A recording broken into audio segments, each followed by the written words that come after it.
Planeta Reddit, la historia de hoy es... Mis padres me cobraron 35,000 por mi boda después de darle 400,000 a mi hermana, revelé el patrón familiar. Durante toda mi vida, mi relación con mis padres ha sido una mezcla de sentimientos encontrados. Aunque no podría describirla como terrible, siempre existió una disparidad evidente en el trato hacia mi hermana Sara y hacia mí. Sara, quien ahora tiene 32 años, siempre ocupó el papel de hija predilecta, mientras que yo, con mis actuales 28 años, aprendí a desenvolverme en las sombras de su protagonismo familiar.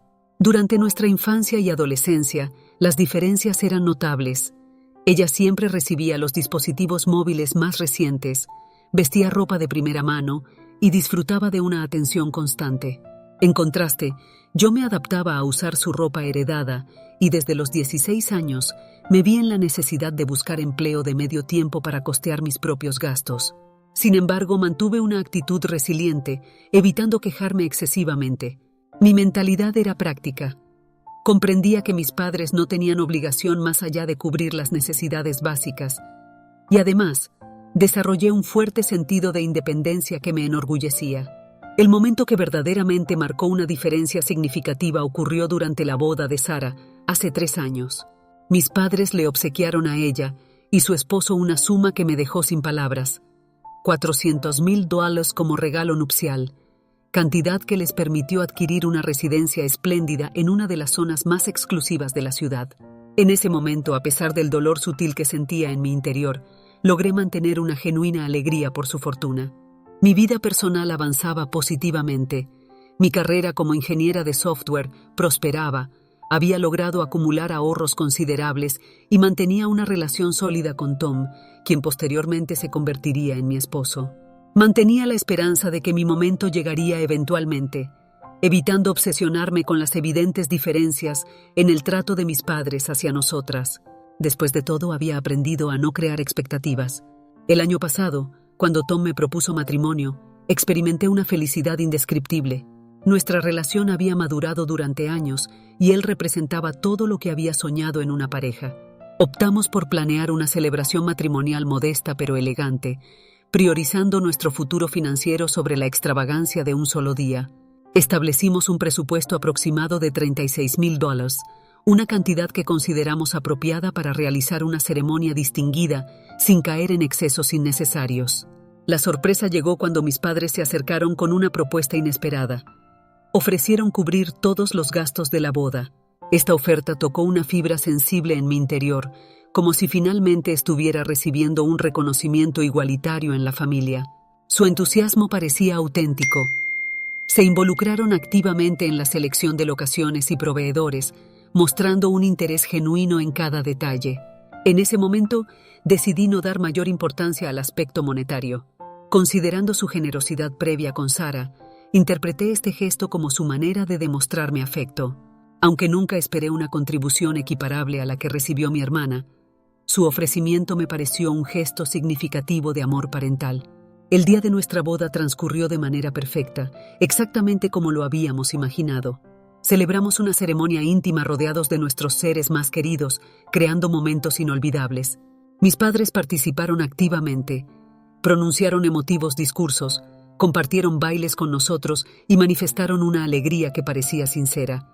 Por primera vez en mucho tiempo, sentí que ocupaba un lugar equitativo en su corazón, como si finalmente pudieran sentirse orgullosos de mí. Tom y yo teníamos programado partir a nuestra luna de miel la semana siguiente, aunque debíamos cumplir con algunos compromisos laborales previamente.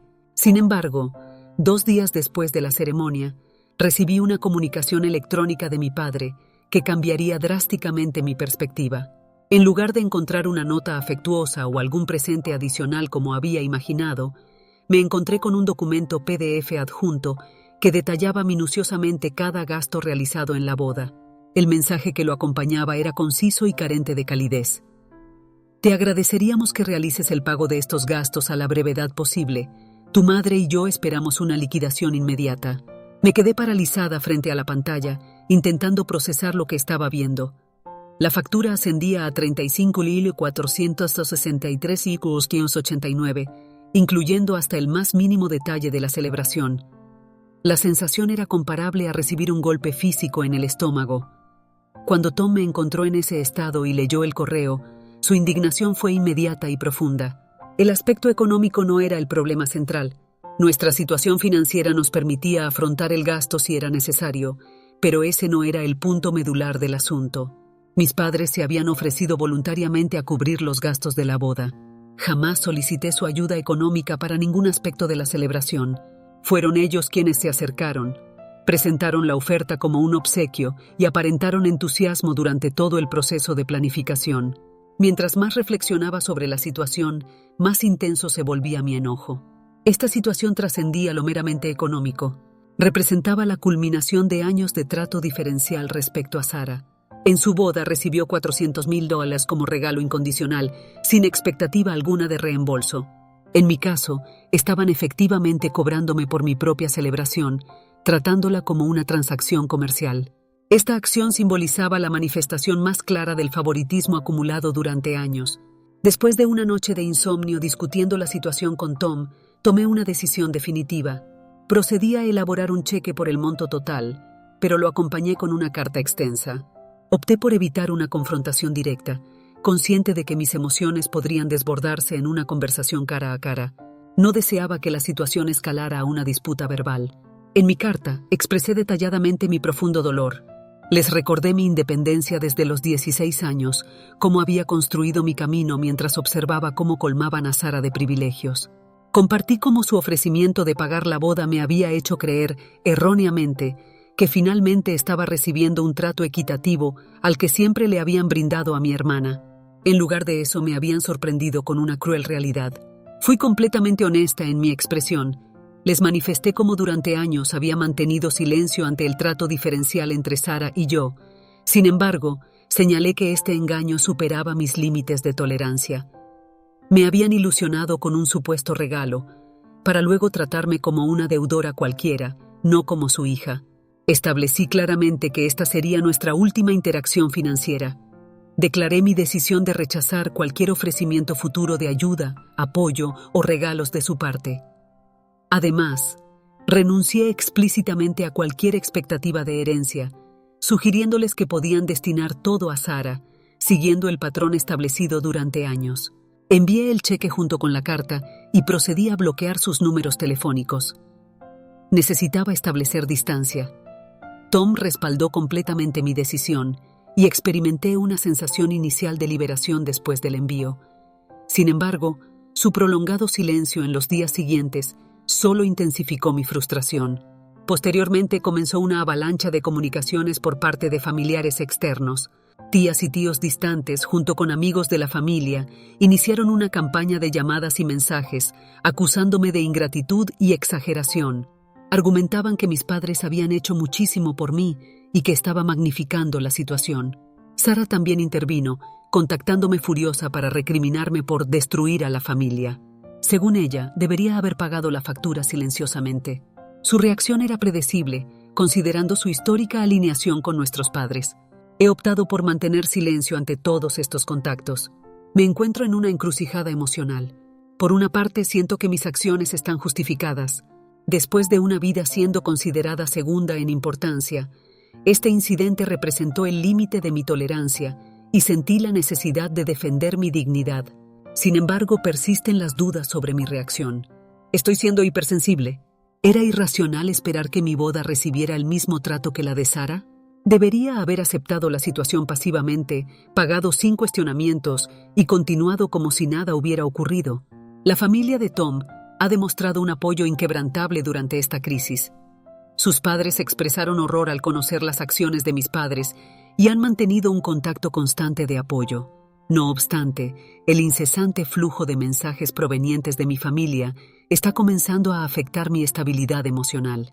Me encuentro cuestionando la validez de mis decisiones. ¿Abordé la situación de manera apropiada? ¿Debería haber intentado un diálogo directo con mis padres antes de cortar la comunicación? ¿Fue correcto establecer límites después de años sintiéndome menos valorada que Sara? En este momento, me encuentro en una verdadera encrucijada, cuestionando si el error está en mí. Una parte de mi ser sostiene firmemente que tenía todo el derecho de expresar mi molestia y establecer límites. Sin embargo, otra parte se pregunta si he provocado una fractura familiar irreparable. Quizás existían formas más adecuadas de manejar la situación. ¿Qué opinan al respecto? Actualización 1. La situación ha escalado significativamente desde mi publicación inicial. No anticipé que el envío de ese cheque y carta desencadenaría tal reacción, pero así ha sido. En la mañana de ayer recibí un correo electrónico inesperado de mi madre, quien logró contactarme a través de su correo laboral, el cual aún no había bloqueado. El mensaje era extenso y condescendiente.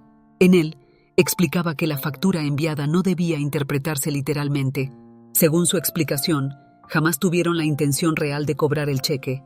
Todo el episodio, afirmaba, había sido concebido como una lección de vida sobre responsabilidad financiera. Aparentemente, querían evaluar mi reacción y, una vez satisfechos con mi aprendizaje, planeaban destruir el cheque y sorprenderme con un verdadero regalo de bodas de $100,000. La revelación me dejó atónita. Una lección de vida. Me cuestionaba qué clase de progenitores someterían a sus hijas adultas a semejante prueba psicológica. Esta revelación cristalizó aún más la verdadera naturaleza de la situación. No se trataba de amor o equidad, sino de control absoluto. Deseaban comprobar si me sometería o me atrevería a cuestionar su autoridad. La manipulación y crueldad del acto eran evidentes. Sin vacilación, procedí a depositar el cheque mediante la aplicación móvil. No permitiría que lo destruyeran después de esta supuesta lección. Quería que el pago se procesara y que experimentaran las consecuencias de sus acciones. En respuesta al correo de mi madre, envié una breve contestación manteniendo la simplicidad y directitud. Gracias por confirmar que esto fue efectivamente una prueba deliberada y no un malentendido. Inmediatamente después, procedí a bloquear también su correo laboral. Anticipaba futuros intentos de contacto y no tenía interés en continuar con sus juegos o supuestas lecciones pedagógicas. La situación se intensificó considerablemente esa misma noche, cuando Sara se presentó sin previo aviso en mi apartamento. Comenzó a golpear la puerta con vehemencia mientras gritaba mi nombre. Inicialmente opté por no responder, esperando que eventualmente desistiera, pero esto no sucedió. En su lugar, elevó aún más la voz a través de la puerta, acusándome de inmadurez y de magnificar innecesariamente la situación. Alegó que nuestros padres simplemente intentaban inculcarme responsabilidad debido a su preocupación por mis hábitos financieros. Ese comentario proveniente de Sara desató mi indignación interna. Esta era la misma persona que jamás había tenido que pagar una factura telefónica propia, que nunca había experimentado un día de trabajo sin el respaldo económico de nuestros padres, y sin embargo, se atrevía a sermonearme sobre responsabilidad financiera. Mientras continuaba su diatriba, comencé discretamente a grabar el incidente con mi teléfono. Aunque no estaba segura del desarrollo futuro de la situación, consideré prudente mantener evidencia en caso de que las circunstancias se complicaran aún más. Sara persistió en su monólogo sobre cómo mi actitud estaba destruyendo a la familia por algo insignificante, insistiendo en que debería simplemente disculparme con nuestros padres y continuar como si nada hubiera sucedido. Defendió que jamás tuvieron la intención de lastimarme y que siempre habían actuado en beneficio de ambas. Mantuve mi silencio absoluto. No abrí la puerta. Simplemente permanecí sentada, escuchando, mientras la ira bullía silenciosamente en mi interior. Finalmente, después de lo que pareció una eternidad, se marchó, no sin antes tildarme de egoísta y acusarme de intentar romper los lazos familiares por cuestiones monetarias. Tras su partida, permanecí en silencio por un largo periodo, procesando el peso de lo acontecido. El arrebato de Sara solo confirmaba lo que había sabido durante años. Su lealtad siempre estaría con nuestros padres, sin importar cuán irracionales o hirientes fueran sus acciones. Esa noche, una avalancha de mensajes de familiares comenzó a llegar. Aparentemente, Sara había acudido directamente con mis padres después de su fallido intento de comunicación conmigo, y ahora estaban movilizando a toda la familia.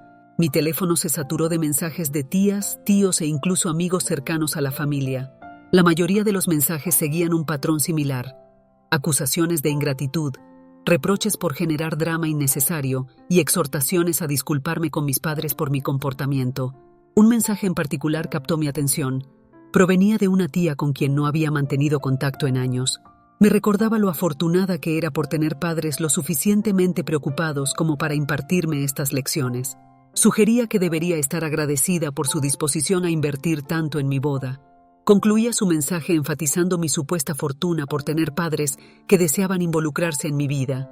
La rapidez con la que todos se habían posicionado en mi contra resultaba desconcertante. Era como si hubieran decidido unánimemente que mis padres tenían la razón simplemente por ostentar el poder económico y la influencia familiar. Nadie parecía considerar la manipulación emocional ni los años de favoritismo que habían precedido a este punto crítico. Su única perspectiva se centraba en mi aparente rechazo a la supuesta generosidad de mis padres, y eso bastaba para catalizar su oposición hacia mí. Tom comenzaba a mostrar preocupación por el impacto emocional que toda esta situación estaba teniendo en mí. Constantemente sugería la posibilidad de tomar un descanso de las redes sociales y desconectar temporalmente mi teléfono para encontrar algo de paz mental. Se esforzaba en reafirmar la validez de mi posición, recordándome todas las ocasiones en que mis padres habían demostrado su favoritismo hacia Sarah y cómo sistemáticamente habían utilizado el dinero como herramienta de manipulación sobre ambas. Lo más frustrante era la imposibilidad de obtener respuestas genuinas. Mis padres se abstenían de comunicarse para ofrecer explicaciones adicionales. Parecían completamente convencidos de su propia narrativa, presentándose como padres incomprendidos que solo intentaban ayudar, mientras me retrataban como la hija ingrata que había exagerado toda la situación. Comencé a cuestionarme si podría haber manejado la situación de manera diferente. Quizás, en lugar de enviar esa carta y cortar la comunicación, debería haber intentado mantener una conversación directa con ellos. Sin embargo, recordaba perfectamente el desarrollo habitual de esas conversaciones. Inevitablemente, distorsionarían la situación hasta que yo terminara disculpándome por haberme sentido herida en primer lugar. Era un ciclo en el que había estado atrapada durante años y no estaba segura de tener la energía emocional para atravesarlo nuevamente. Por ahora, intento concentrarme en la vida que Tom y yo estamos construyendo juntos. No hay mucho más que podamos hacer en este momento, excepto esperar que las cosas eventualmente mejoren. Actualización 2. Antes que nada, quiero expresar mi profundo agradecimiento por todas sus respuestas. La lectura de sus comentarios, consejos y experiencias personales ha sido fundamental en mi proceso de asimilación de los acontecimientos recientes. Han sido días emocionalmente intensos y su apoyo ha significado más de lo que puedo expresar. Mientras me esfuerzo por mantener mi fortaleza, los eventos han tomado un giro inesperado. Algunos días después de la visita de Sarah, recibí una llamada de mi tío paterno. No habíamos mantenido contacto en años y, francamente, no sabía qué esperar. Su distanciamiento de la familia había sido notorio, y aunque inicialmente asumí que se comunicaba para instarme a reconciliarme con mis padres, como todos los demás, su revelación me dejó perpleja y proporcionó una nueva perspectiva que no había considerado antes. Comenzó explicando que se había enterado de la situación a través de los rumores familiares y sentía la obligación de contactarme porque, aparentemente, esta no era la primera vez que ocurría algo similar.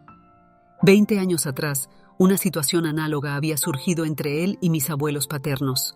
Mi tío se había resistido a sus tácticas manipuladoras y, como consecuencia, habían manchado su reputación dentro de la familia, acusándolo de intentar estafarlos y de ser ingrato con todo lo que habían hecho por él. Me explicó que en aquel momento mi padre no lo respaldó. De hecho, se alineó con la posición de mis abuelos, lo que provocó una profunda ruptura entre los hermanos que nunca se había subsanado completamente. Compartió cómo siempre se había sentido abandonado por mi padre y le había tomado años comprender la dinámica disfuncional de su familia. Escuchar su relato era como escuchar mi propia historia en un contexto diferente. Mis abuelos habían utilizado el dinero y la manipulación para controlar a mi tío, exactamente como mis padres intentaban hacer conmigo ahora. A medida que profundizaba en su narrativa, las piezas comenzaban a encajar. El comportamiento de mis padres no era una anomalía temporal. Estaban reproduciendo un patrón establecido mucho antes de mi nacimiento.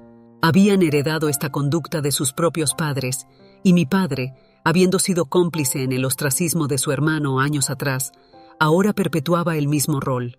Mi tío también reveló que su negativa a someterse a las exigencias de mis abuelos tuvo consecuencias severas. Tras la disputa, mis abuelos lo desheredaron completamente, tanto en términos financieros como emocionales. Lo estigmatizaron como la oveja negra de la familia y hasta la fecha, algunos parientes continúan creyendo las calumnias que mis abuelos difundieron sobre él. Todo giraba en torno al control, explicó.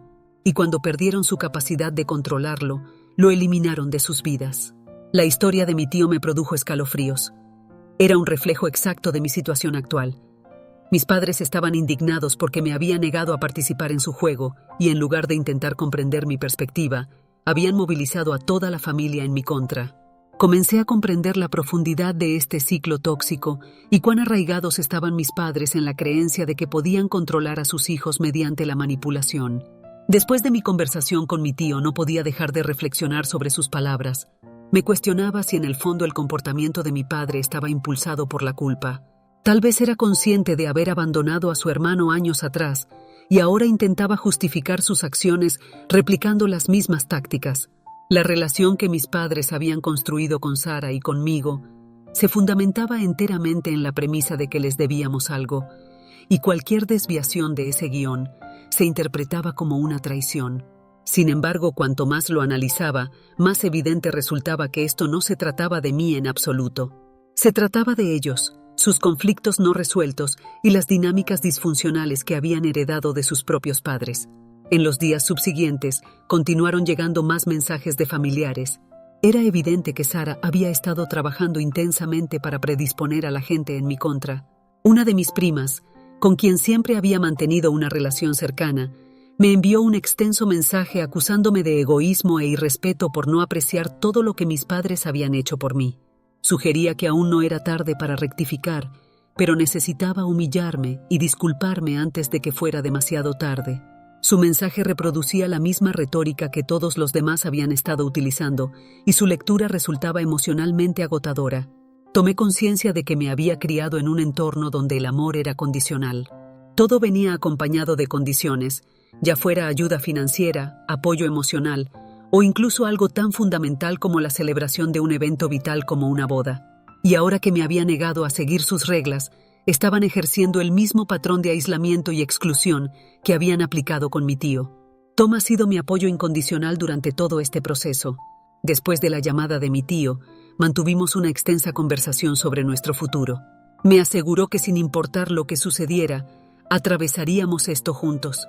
Me recordó que no le debo nada a nadie, ni a mis padres, ni a Sara, y ciertamente no a los miembros de la familia extendida que repentinamente se habían convertido en terapeutas improvisados.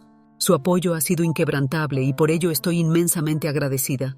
Sin embargo, incluso con el respaldo de Tom, aún experimento cierta ambivalencia. El impacto emocional de mis padres había sido profundo y una parte de mí continuaba cuestionando si yo estaba equivocada. ¿Existía alguna manera de reconciliar la situación sin comprometer mis límites? Pasé horas debatiendo internamente, intentando identificar algún camino hacia la reconciliación que no implicara sacrificar mi propia salud mental. Entonces ocurrió algo inesperado. Recibí un mensaje de voz de mi padre, el primer intento de comunicación directa desde que había enviado la carta y el cheque. Su voz sonaba diferente, no denotaba enojo o exigencia como había anticipado. En cambio, transmitía agotamiento. En el mensaje, expresó su deseo de cesar las hostilidades y su disposición para dialogar si yo estaba receptiva. Aunque no ofreció disculpas ni reconoció lo sucedido, era evidente que algo había cambiado. Quizás comenzaba a comprender que esta vez no cedería. Aún no he respondido. Una parte de mí desea retornar la llamada y explorar la posibilidad de mantener una conversación honesta sobre todo lo ocurrido. Pero otra parte reconoce que esto podría ser simplemente otro intento de manipulación para inducirme culpa. Las palabras de mi tío resuenan constantemente. Nunca admitirán que están equivocados porque no creen estarlo. Si decido dialogar con mi padre, necesito estar preparada para la posibilidad de que nada cambie. En este momento, continúo procesando todo lo sucedido. Las revelaciones de mi tío, los mensajes familiares, el mensaje de voz de mi padre. Todo se entrelaza en mi mente y aún no tengo claridad sobre mi próximo paso. Deseo creer en la capacidad de cambio de mis padres. Anhelo que finalmente puedan verme como una igual y no simplemente como alguien a quien pueden manipular. Sin embargo, también comprendo que después de años de este trato, una simple conversación no será suficiente para reparar el daño causado. Por ahora, avanzo día a día. Tom y yo nos concentramos en construir nuestra vida juntos, intentando establecer una base saludable libre de los patrones tóxicos de nuestras familias. No obstante, la incertidumbre persiste. ¿Estoy haciendo lo correcto al mantener mi posición? ¿O estoy alejando a la única familia que he conocido? A pesar de mi deseo de obtener una respuesta definitiva, continúo en la misma encrucijada. Y quizás eso sea aceptable por ahora. Los mantendré informados sobre cualquier desarrollo futuro. Mientras tanto, simplemente intento navegar esta situación lo mejor posible. Actualización 3. Quiero comenzar expresando mi profunda gratitud por todas sus respuestas. Su orientación y respaldo han sido fundamentales mientras navego por esta compleja situación familiar. Cuando realicé mi publicación inicial, carecía de claridad sobre el rumbo que tomarían los acontecimientos o mis propias decisiones. Sin embargo, después de reflexionar sobre sus comentarios y meditar profundamente, he alcanzado algunas conclusiones significativas. Un aspecto particularmente revelador de sus respuestas fue la observación recurrente sobre cómo, durante años, me he esforzado excesivamente por mantener una relación armoniosa con mis padres, intentando constantemente reparar las cosas y mantener una apariencia de normalidad. Sin embargo, he llegado a aceptar que la ausencia de normalidad no necesariamente constituye un fracaso, principalmente porque ahora cuestiono qué era realmente normal en nuestra dinámica familiar. La relación con mis padres siempre ha estado marcada por patrones poco saludables y he dedicado años a ignorar esta realidad. Ahora comprendo que es perfectamente válido abandonar la expectativa de que las cosas alguna vez se ajusten a mis ideales. Numerosos comentaristas también señalaron que quizás había sido demasiado indulgente en mis interpretaciones sobre la culpa de mi padre. En retrospectiva, reconozco que me aferraba a la esperanza de que su comportamiento estuviera motivado por remordimiento y que existiera posibilidad de cambio. Tenían razón al señalar esto. El sentimiento de culpa no justifica sus acciones ni excusa años de manipulación, favoritismo y control emocional. Independientemente de sus sentimientos de remordimiento, el daño infligido persiste y no estoy obligada a absolverlo por ello. No obstante, reconocí la necesidad de alcanzar un cierre emocional. Necesitaba concluir este capítulo de mi vida, independientemente de si incluía una reconciliación con mis padres, así que decidí reunirme con mi padre.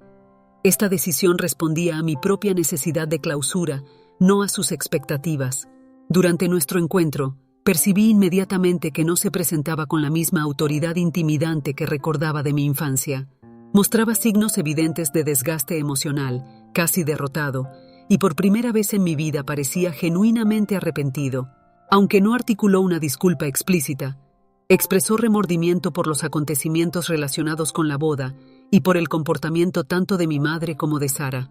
Incluso mencionó haber contactado a algunos familiares solicitándoles que cesaran su acoso hacia mí, lo cual representó un pequeño alivio. Sin embargo, realizó un gesto inesperado que me desconcertó. Intentó devolver el dinero. Extrajo el mismo cheque que le había enviado por los gastos de la boda y lo deslizó sobre la mesa, pidiéndome que lo recuperara. Explicó que tanto él como mi madre habían discutido la situación y deseaban rectificar sus acciones. Esta vez me encontraba preparada para responder. Le comuniqué con absoluta claridad que no aceptaría la devolución del dinero. Enfaticé que la situación trascendía lo meramente económico. Se trataba de un patrón de comportamiento sostenido durante años, donde constantemente había sido relegada a un segundo plano, con todo el desgaste emocional que eso había implicado.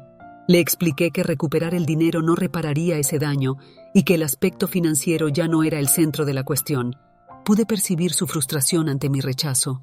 Era evidente que se encontraba desconcertado, como si no pudiera concebir qué más ofrecerme.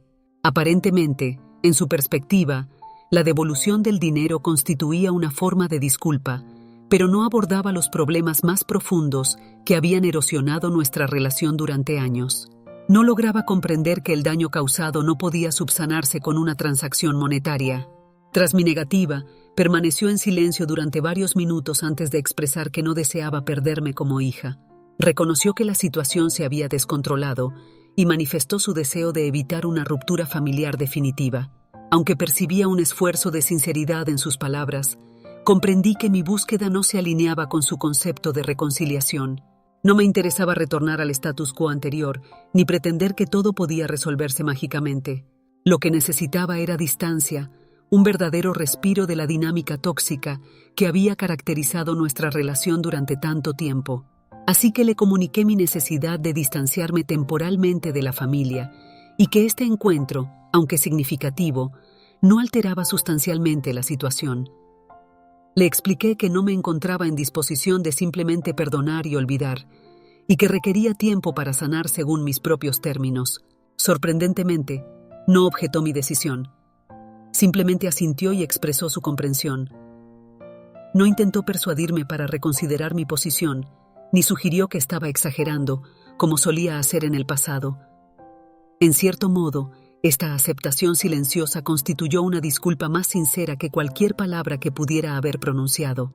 Al concluir la reunión, experimenté una mezcla peculiar de emociones. No sentía enojo, pero tampoco alivio completo. Creo que había acudido esperando algún tipo de resolución definitiva, pero he comprendido que el cierre emocional raramente se presenta de manera tan ordenada y concluyente como desearíamos. No hubo una resolución dramática ni una reconciliación instantánea. Simplemente había concluido. Había expresado lo necesario y ahora dependía de mí continuar adelante. Desde entonces, he implementado medidas para preservar mi tranquilidad emocional. He bloqueado a varios miembros adicionales de la familia que persistían en su acoso respecto a la situación. Tom y yo nos concentramos en construir nuestra vida conjunta, libres del estrés constante que genera el drama familiar. Aunque resulta reconfortante disponer finalmente de espacio para respirar, una parte de mí continúa experimentando cierta ambivalencia. Tengo la certeza de haber tomado la decisión correcta al defender mi posición. Sin embargo, esto no elimina la dificultad inherente a la situación. Hay momentos en que me cuestiono si podría haber manejado las cosas de manera diferente o si debería haber otorgado a mis padres otra oportunidad. No obstante, cuando recuerdo los años de sentirme insuficiente, me reafirmo en que merezco algo mejor. Sara, predeciblemente, no ha intentado contactarme desde mi encuentro con nuestro padre. Presumo que mantiene su molestia por las consecuencias de la situación, pero a estas alturas tampoco me interesa intentar reconstruir nuestra relación. Ha dejado clara su posición y he aceptado que nuestro vínculo fraternal nunca alcanzará el potencial que pudo tener. He logrado hacer las paces con esta realidad. Aunque abandonar la ilusión de una relación cercana con mi hermana ha sido doloroso, también ha resultado liberador. Respecto a mi padre, el futuro permanece incierto. A pesar de que mostró un arrepentimiento aparentemente genuino por lo sucedido, no estoy convencida de que esto sea suficiente para reconstruir nuestra relación. Por ahora, continuaré concentrándome en mi propio bienestar y felicidad. Si algo he aprendido de esta experiencia, es que merezco priorizar mi propio bienestar por primera vez. Y eso es exactamente lo que pienso hacer. Así que supongo que esta es la situación actual. Aunque no representa el desenlace feliz que podría haber anticipado, constituye la conclusión que necesitaba. Y en ocasiones, eso es suficiente. Reitero mi agradecimiento a todos los que han seguido esta historia y brindado su apoyo. Su respaldo significa más de lo que las palabras pueden expresar.